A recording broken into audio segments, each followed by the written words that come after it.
മാധ്യമപ്രവർത്തകയെ അപമാനിച്ചുവെന്ന കേസിൽ നടൻ സുരേഷ് ഗോപി ഹൈക്കോടതിയിൽ മുൻകൂർ ജാമ്യാപേക്ഷ ഫയൽ ചെയ്തു. കേസിൽ ഗുരുതര വകുപ്പുകൾ ചുമത്തിയ സാഹചര്യത്തിലാണ് മുൻകൂർ ജാമ്യത്തിലുള്ള നീക്കം. പ്രദീപ് ജോസഫ് വിവരങ്ങളുമായിട്ട്. പ്രദീപ്, എങ്ങനെയാണ് ജാമ്യാപേക്ഷയിലെ കാര്യങ്ങൾ? ഒപ്പം തന്നെ കുറച്ച് കടുത്ത വകുപ്പുകൾ തന്നെയാണ് ചുമത്തിരിക്കുന്നതെന്നാണല്ലോ കഴിഞ്ഞ ദിവസങ്ങളിൽ അറിഞ്ഞത്.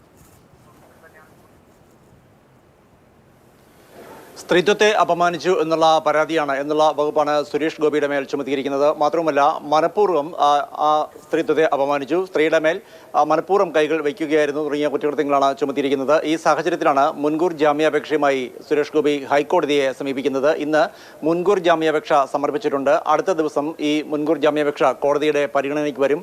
കോഴിക്കോട് നടക്കാവ് പോലീസാണ് ഇത് സംബന്ധിച്ച് സുരേഷ് ഗോപിക്കെതിരെ കേസ് എടുത്തിരുന്നത്. നേരത്തെ സുരേഷ് ഗോപിയെ ചോദ്യം ചെയ്ത് വിട്ടയക്കുകയും ചെയ്തിരുന്നു. സുപ്രീം കോടതി നിർദ്ദേശപ്രകാരം നടപടിക്രമങ്ങളാണ് ഉണ്ടാവുക എന്ന് സുരേഷ് ഗോപിയുടെ പോലീസ് വ്യക്തമാക്കിയിരുന്നു. എന്തായിരുന്നാലും ഗുരുതരമായ കുറ്റങ്ങൾ ചുമത്തിയിരിക്കുന്ന സാഹചര്യത്തിലാണ് മുൻകൂർ ജാമ്യാപേക്ഷയുമായി സുരേഷ് ഗോപി ഇപ്പോൾ ഹൈക്കോടതിയിൽ എത്തിയിരിക്കുന്നത്. അദ്ദേഹം നേരത്തെ ഇത് സംബന്ധിച്ച് മാധ്യമപ്രവർത്തകയോട് മാപ്പ് പറയാൻ തയ്യാറാണ് എന്നറിയിച്ചിരുന്നു. എങ്കിലും തന്റെ മാപ്പ് പറച്ചിലിൽ താൻ സംതൃപ്തി അല്ല എന്നും കേസും പരാതിയും മറ്റ് നടപടിക്രമങ്ങളുമായി മുന്നോട്ട് പോകുമെന്നും പരാതിക്കാരി അറിയിക്കുകയും ചെയ്തിരുന്നു.